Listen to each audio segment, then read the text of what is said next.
ఇక ఐబొమ్మ రవిని నేడు మరోసారి పోలీస్ కస్టడీకి తీసుకోనున్నారు. కాసేపట్లో రవిని సైబర్ క్రైమ్ పోలీసులు కస్టడీకి తీసుకోనున్నారు. రవిని 3 రోజుల పాటు కస్టడీకి నాంపల్లి కోర్టు అనుమతించడంతో చెంచల్గూడ జైలు నుంచి సిసిఎస్ కు తరలించనున్నారు. అయితే గత విచారణలో ఏమాత్రం సహకరించకపోవడంతో ఐబొమ్మ రవి నెట్వర్క్ పైనే ప్రధానంగా పోలీసులు ఫోకస్ పెట్టారు.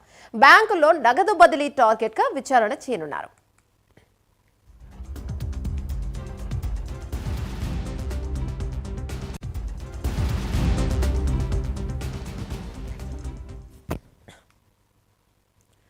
రైట్, ఇక గత విచారణలో ఐబొమ్మ రవి ఏ మాత్రం పోలీసులకు సహకరించలేదు. ఇక ఏది అడిగినా కూడా తెలియదు, మర్చిపోయాను, గుర్తులేదనే విషయాలు చెప్పారు.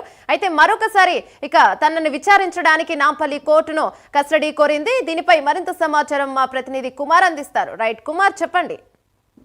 Thank you Yamuna. ఐబొమ్మ రవిని మరొకసారి కస్టడీకి అయితే నాంపల్లి కోర్టు అనుమతించింది. మరొక 3 రోజుల పాటు కస్టడీ ఇస్తూ కూడా నిన్న నాంపల్లి కోర్టు ఉత్తర్వులు అయితే జారీ చేసింది. ఈ నేపథ్యంలోనే మరికొద్ది సేపట్లోని చెంచల్గూడ జైలు నుంచి సిసిఎస్ పోలీసులు రవిని 3 రోజుల పాటు కస్టడీకి అయితే తీసుకోనున్నారు. గతంలో అదే నాంపల్లి కోర్టు 5 రోజులు కస్టడీ విధించింది. ఈ నేపథ్యంలో ఆ 5 రోజులు కూడా ఏదైతే సిసిఎస్ పోలీసులు ఐబొమ్మ రవిని అయితే పూర్తిగా విచారించారు. కానీ అప్పుడు రవి ఏ విధంగా సహకరించలేదంటూ కూడా ఇటు పోలీస్ వర్గాలు అయితే చెప్పాయి. ముఖ్యంగా గతం కస్టడీలో కూడా హైదరాబాద్ కమిషనర్ విసి సజ్జనార్ కూడా విచారించారు అతన్ని. కానీ ఎటువంటి సమాచారం రాబట్టకపోవడంతో మరొకసారి నాంపల్లి కోర్టులో కస్టడీ పిటిషన్ అయితే వేశారు. ఈ నేపథ్యంలో నాంపల్లి కోర్టు 3 రోజుల పాటు కస్టడీ ఇచ్చిన నేపథ్యంలో మరి కొద్దిసేపట్లో సంచలు కూడా జైలు నుంచి ఏదైతే అతను అదుపులోకి అయితే తీసుకుంటారు. ముఖ్యంగా ఈ ఐబొమ్మకు సంబంధించి ఏదైతే సర్వర్లు కావచ్చు, లేదంటే ఇది ఐపీ అడ్రస్లు కావచ్చు, లేదంటే ఈ ఐబొమ్మ బొప్పం సైట్స్ లాంటి చైల్డ్ సైట్స్, అలాగే దాంట్లో పెట్టిన బెట్టింగ్ బగ్ గురించి కూడా విచారించేందుకు అవకాశం అవుతుంది. అలాగే ఈ బెట్టింగ్ యాప్స్ నుంచి వచ్చిన అమౌంట్స్, అంటే ఈ బెట్టింగ్ యాప్స్ ప్రమోషన్స్ కూడా తీవ్రంగా ఐబొమ్మ రవి అయితే చేశాడు. ముఖ్యంగా హెచ్డీ ప్రింట్లు డౌన్లోడ్ చేసి అవి ఫ్రీగా ప్రేక్షకులు చూసే సమయంలోనే ఈ బెట్టింగ్ యాప్స్ ప్రమోషన్స్ కూడా పెట్టడంతో కూడా ముఖ్యంగా ఈ భారీ ఎత్తున లాభపడినట్లయితే తెలుస్తుంది. ఈ నేపథ్యంలో ఆ అమౌంట్స్ గురించి కూడా విచారించే అవకాశం అవుతుంది. ఆ ట్రాన్సాక్షన్స్, అలాగే అతనికి వచ్చిన అమౌంట్ మొత్తం ఏం చేశాడనే దానిపై కూడా విచారించే అవకాశం అవుతుంది.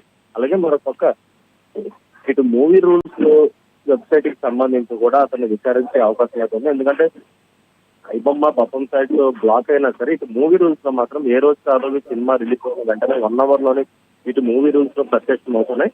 ఈ నేపథ్యంలోనే ఇటు మూవీ రూల్స్ కి సంబంధించి కూడా ఐబొమ్మకి రవికి ఏదైనా సంబంధాలు ఉన్నాయా, ఈయన కూడా అతను ఏమైనా డీల్ చేస్తున్నాడనే దానిపై కూడా విచారించే అవకాశం అవుతుంది. 3 రోజుల పాటు కస్టడీలోని ఈసారి మాత్రం ఖచ్చితంగా పోలీసులు అతని దిశపై పూర్తి సమాచారం సేకరించే అవకాశం ఉంటుంది. ముఖ్యంగా ఈ సినీ ఇండస్ట్రీలో ఈ పైరసీ అనేది ఒక కేసు చేసినట్టు సుమారు 300 కోట్ల వరకు నష్టాలు చూపిస్తుంది. కాబట్టి ఐబొమ్మ రవిని కేసు చాలా సీరియస్ గా తీసుకున్న పోలీసులు అతను అదుపులోకి తీసుకున్న తర్వాత అతను ఐపీ అడ్రస్లు కావచ్చు, లేదంటే అతను చేంజ్ చేసిన ప్లేసెస్ కావచ్చు, వీటన్నిటిపై విచారణ కొనసాగింది.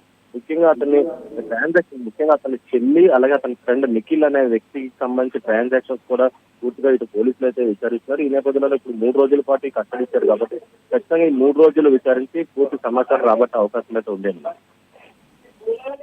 Thank you Kumar.